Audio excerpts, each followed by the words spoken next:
সামনের রাস্তাটা যেখানে যাচ্ছে সেটা হচ্ছে স্কুল। এটা হচ্ছে লিডস সিটি একাডেমি। মাঝে প্রায় 3:45। আমি এই সময়টা করেই বেরোনোর চেষ্টা করি, কেননা একটু আগে হলে মানে 3টের সময় করে এখানে বাচ্চাদের স্কুলের ছুটি হয়। আর এই রাস্তায় এত ভিড় থাকে, প্যারেন্টসরা ওদের রিসিভ করতে আসে বা যারা একা একা যায় দল বেঁধে সব ওখানে বাস দাঁড়িয়ে থাকে, তো ওখানে যায়, তো হই হুল্লোড় এইসব করতে থাকে, এই রাস্তাটা পুরো ভিড় হয়ে যায়।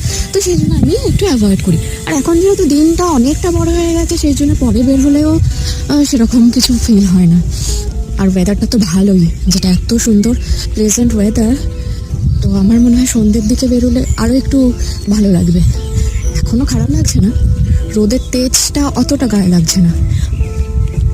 এই যে এটা হচ্ছে এই স্কুল।